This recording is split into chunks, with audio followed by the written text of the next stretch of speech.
What is going on, guys? It's Rob from Heroes Avenue. Happy Friday. We have a ton of things to talk about in the world of DC today, so much so that we're breaking today's topics down into two different videos. In this particular video, we're talking about Joker, and it did the unthinkable. It's going to pass $1 billion, so we're going to talk about that and the possibility of a sequel now that Todd Phillips might be changing his tune on the matter.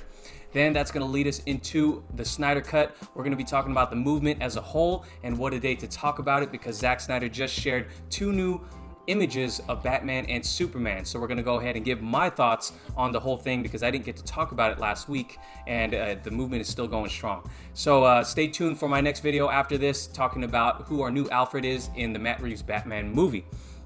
With that being said, guys, let's go ahead and get into this video's topics. So first things first, we got to give Joker the spotlight because it is about to top $1 billion. And I'm looking at an article from Forbes right now. It says box office. Joker tops $1 billion. Joker will pass $1 billion worldwide today on the second anniversary of the overseas release of Justice League. So again, this movie deserves all the accolades. Joaquin Phoenix's performance, masterful, and we just found out he only made about 4.2 million or something like that for his performance in this movie. And when you think about the success that this movie is making, it seems like chump change, right? Even though that's such a huge amount of money to like most people. But anyways, let's go ahead and talk about the two big facts about this movie that really make this achievement something even more special. So first of all, the movie didn't even open in China. So China is obviously a market that Hollywood tries to capitalize on, and it's a growing market, but it didn't even open in China, and it is about to surpass this milestone, which is incredible, right? And the second fact is that this is the first R-rated movie to hit this milestone. So when looking at those two facts put together in this achievement, it's just really incredible to say. So with the success of this movie, obviously thoughts go to a sequel. Now, we've talked a little bit about this in future videos, whether or not you think there should be a sequel to this movie. I was okay with them not touching this masterpiece of a movie. I think that if they left it as is, I think it would be great. I don't think we need to touch it, and that's something that Todd Phillips has stated before as well, but it looks like he may be changing his tune. So now I'm looking at an article from Slash Film. Now it says Todd Phillips is now open to a Joker sequel, but only if it has thematic resonance. Now let's just go ahead and skip to his quote. So this is in an interview with an LA Times. Phillips revealed that he's now open to doing a sequel, but only specific conditions. It couldn't just be this wild and crazy movie about the clown prince of crime. It would have to have some thematic resonance in a similar way that this does, because I think that's ultimately why the movie connected. It's what's going on underneath. So many movies are about the spark, and this is about the powder. If you could capture that again in a real way, that would be interesting. So there you have it, guys. Of course, with this movie hitting the hitting the markets like it did and achieving all of it's done so far, of course everyone is going to be talking about the sequel. Now, even though if you don't want it or it doesn't need it, the studio is looking at the success, it's looking at the money, and obviously there's going to be some pressure on Todd Phillips to follow up this movie. And the fact that he's thinking about it now tells me that we're probably going to get it. This is just my opinion, not set in stone, but I feel like we're going to get this Joker sequel, and I wouldn't be mad at it. Now, he's giving his stipulations on doing another movie, and I think he's totally right. You have to be able to capture. You're not going to be able to capture the same magic as this movie, but if you keep the same formula and keep it focused on trying to say something, trying to have a message underneath the spark, I guess what he's referring to, then I think you have a movie worth telling. And again, so what I'm getting out of this whole quote, I guess you could say, is that it has to be a story worth telling and not just doing it for the sake of doing it, to make money, just to show the clown prince of crime going crazy, right? So again, it has to be something meaningful, and I think that's what he's trying to say here. If you guys think he has any other other things he's trying to say with this quote, let me know in the comments down below. But I'm really quite excited that we might get to see Joaquin Phoenix in this role again, even though I would have been really content with them just leaving this as a one-off. So let me know what you guys think, guys, in the comments below about Joker hitting $1 billion, and what are your thoughts on a Joker sequel? Let me know in the comments below. With that being said, let's go ahead and talk about this Snyder Cut movement and Justice League. So as you can see from the Forbes article quote right there, Joker passes 1 billion worldwide today on the 2nd anniversary of overseas release of Justice League. Justice League, the heavy hitters of the DC universe got together in a movie and it didn't hit $1 billion. And one DC villain in the Joker, I mean, he is probably the most popular, well-known villain of all time. He, on the back of him alone, that he gets a movie, takes it to $1 billion.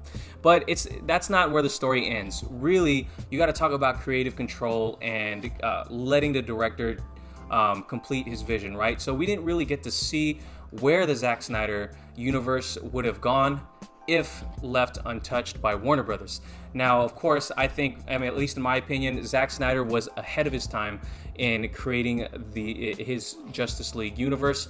I think if they were to come out today, I think they would have a different reaction from critics. I don't know, that's just my opinion.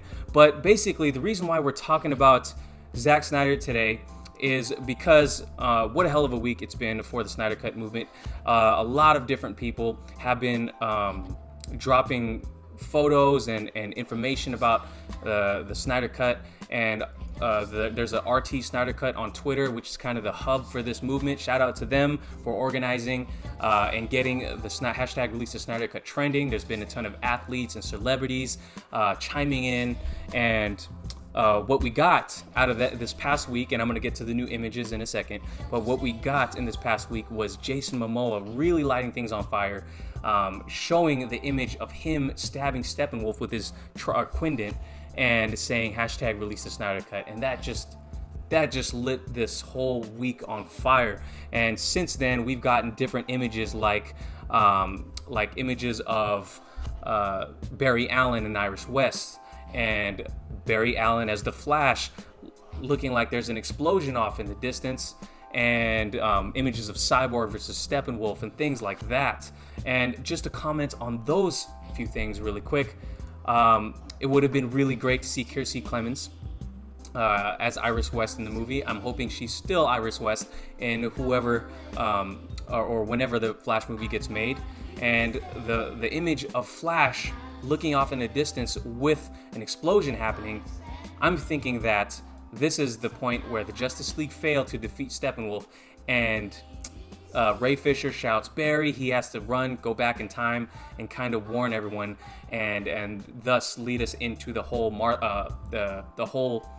find us scene from Batman v Superman. So I do think there was some time travel involved in the Snyder Cut. And then, you know, obviously the Cyborg thing was cool. Ray Fisher is such, you know, he's such a champion for the Snyder Cut. He really didn't get his shine in the movie like Zack Snyder said he would. He was supposed to be the heart of the movie, and a lot of these scenes got cut out. Now this leads us to today. Zack Snyder just released this morning. He released a photo of Batman, and this Batman looks to be from Batman v Superman. At least that's what I think.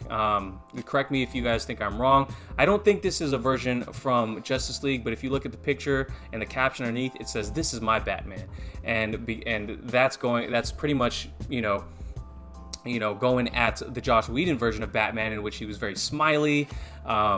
He was very corny and jokey, because Batman arguably was one of the most disappointing things in the Justice League version that we got in theaters, because a lot of things were cut out. One of the biggest things that's most notable is the opening sequences in which he is recruiting Aquaman, because you see it in the trailers. When Aquaman turns around, you see the pupil of his eyes appear from his white eyes, and he tells Batman to talk. When you see that scene in the theaters, it's completely different. It's completely watered down, and Batman as a whole in the movie is just a watered down version of Batman.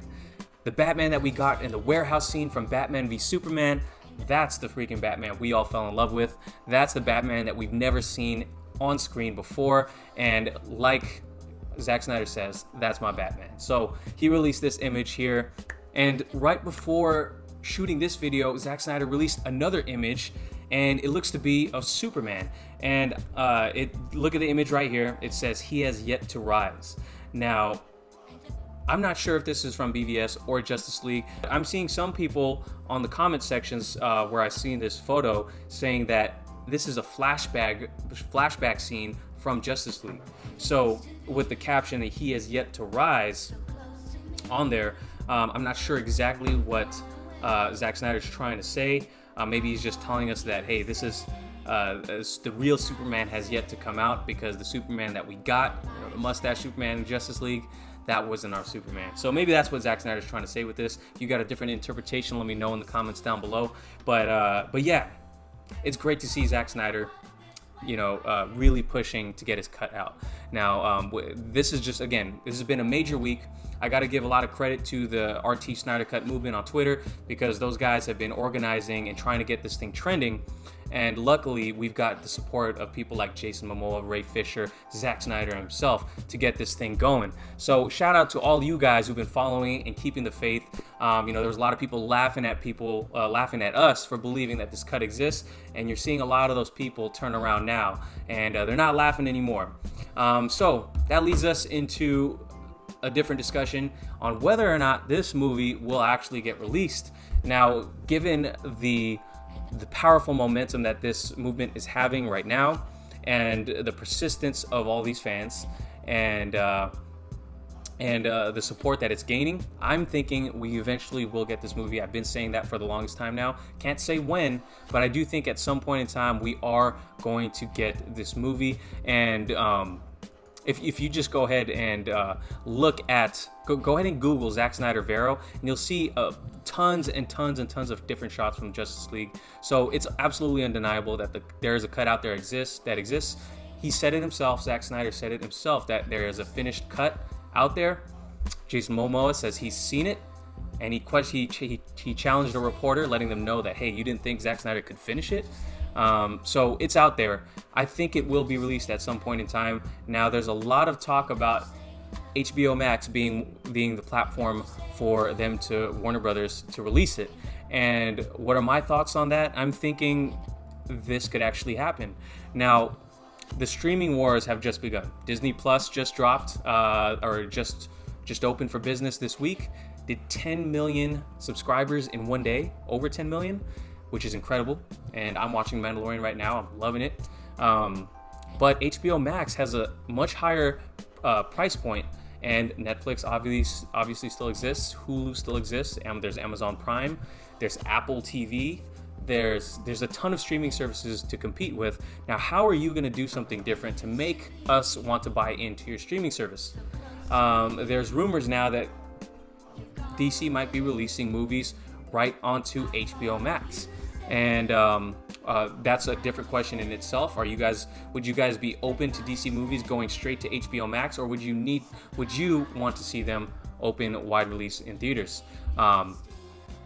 But as far as this is concerned, the release the Snyder Cut, it would only make sense for them to do this, to release it on HBO Max, to incentivize people to want to buy in to this new streaming service, which is much more expensive than a Disney Plus, than a Netflix. So I'm really curious on whether you guys think this is where it's gonna happen. Do you guys think HBO Max is a viable place for the Snyder Cut to get released? I actually have. My hopes have grown in terms of it being released on this platform. I honestly, before this past week, I was thinking we might get it a few years down the line. I'm thinking we might get it sooner than that. I'm just hoping. Nothing's for sure. But yeah, I want to know your guys' thoughts on this whole thing. So let me know what you guys think in the comments down below. I just want to go ahead and say shout out to MGS Big Boss, because his last comment, and I checked before making this video, says, "Yo Darren, while Rob's busy with diaper changing, LOL, seems Mr. Snyder is very busy himself to on Vero at the moment with another picture in his cut in regards to Batman. So shout out to MGS Big Boss keeping us updated with what's going on Snyder's Vero account. With that being said, that wraps up this video. Thank you guys for watching. If you did enjoy it, please give it a like, subscribe if you haven't already, and check out my next video if you want to know about who is playing Alfred in the Matt Reeves Batman movie. Peace.